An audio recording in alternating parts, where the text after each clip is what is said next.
discuss my issues with me. I'd like to tell you a little bit about our company and what we provide to our employees.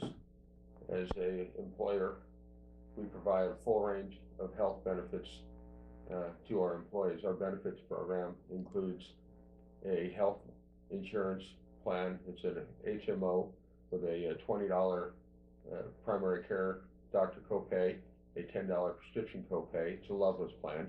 We pay 92% of our employees' premium, and that includes the family's premium as well. So we pay more than most employers pay for our employees' insurance premiums. We also have a dental plan, a 401k program. We have life insurance. It's very unique to have life insurance. We pay 100% of our life insurance for our employees. We also have safety and training programs for our employees that we pay for. All of our employees that work in the field are 10-hour OSHA certified. We have many others that are certified in all the various aspects of equipment and safety that we employ on our projects. We have a full-time safety director, Benjamin Lutz, who's certified as a trainer for the OSHA courses as well. And because of our excellent safety record, we have an EMOD. An EMOD is an experience modifier for workers' compensation insurance, but we have an EMOD of 0.76, which is a testament to the excellent safety program that we have here at Lone Sun Builders. So when it comes to benefits, there's not many folks that would beat us. What's very interesting about that is if you read the publications and newspapers, some of the business periodicals and weeklies, you'll see that companies are winning awards for paying 70% of the employees' premium and 60% of the employees' family's premium. We pay 92%, and we're being attacked by this rogue union stating that we don't have benefits programs, and we have the best that there is. So that's kind of a real, it doesn't pass the smell test. And it's very unethical to attack us on a benefits program when we offer one of the best programs there are in business. So that really bothers me. What also bothers me is that we have a lot of professional associations, Chamber of Commerce, real estate associations, economic development associations, lots of trade associations.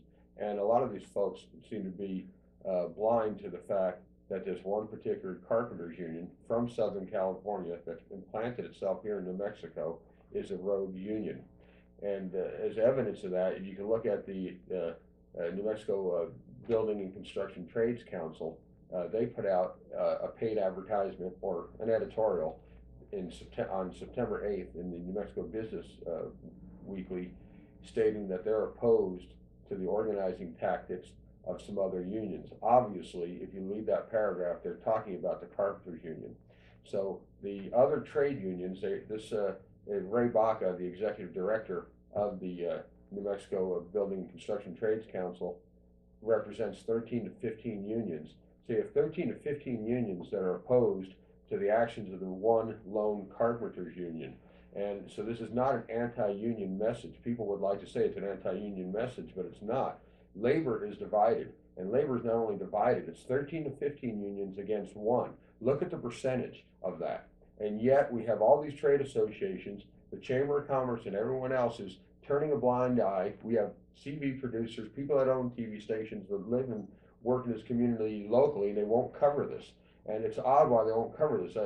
Some of the people inside these organizations that I've spoken to tell me they don't want to cover it because they have their film crews and so forth are covered under unions. But when you look at the New Mexico Building and Construction Trade Council and you realize that this is a group of unions that opposes this one union, you would think that people would understand the fact that this is not an anti-union message and you should cover this.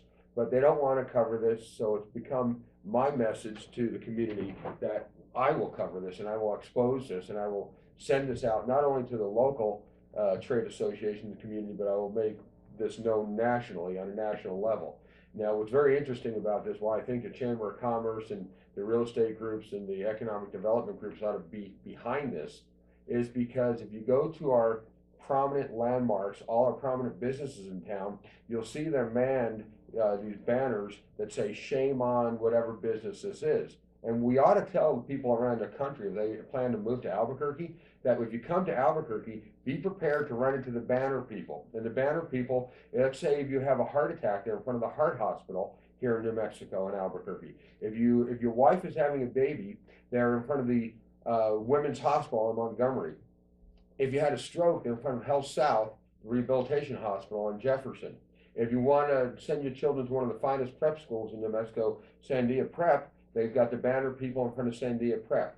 If you're an educator and a teacher, you come here to teach in our public schools and you join the teachers of New Mexico Educators Federal Credit Union, you'll see the people in front of the credit union. If you go pick up a prescription at the pharmacy, they're in front of CVS Pharmacy. If you go downtown to our landmark hotel, the former La Posada, which is now called the Andaluz, which is owned, by the way, by one of the largest developers in the state of New Mexico, who hires most of the contractors in this state, he has banner people in front of his building protesting his business. That's an oxymoron. How the man that employs so many contractors and so many construction workers is being targeted by these very same people is just not right. When you go to Old Town, you'll see him in front of maybe the Hotel Albuquerque at Old Town.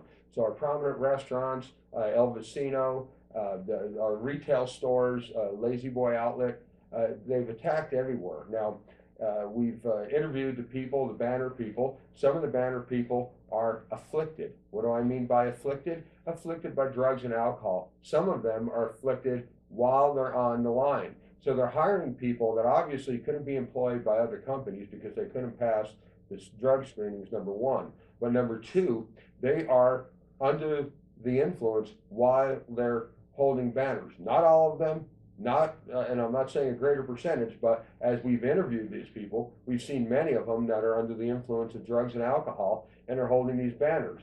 Other interesting fact is these people don't have benefits. They are day laborers. So we have day laborers without benefits are protesting businesses and companies for better benefits. And yet the protesting companies that have some of the best benefit programs in the state. So this doesn't pass a smell test on any level. They're from Los Angeles, California. They've targeted 4 cities. They started in Los Angeles, went to Las Vegas, Salt Lake City, Phoenix, and now they're in Albuquerque.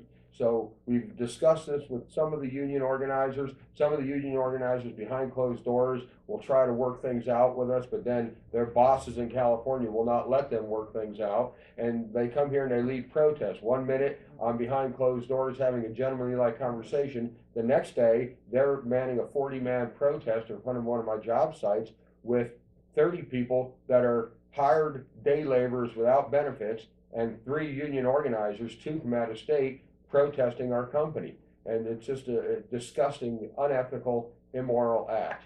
What really bothers me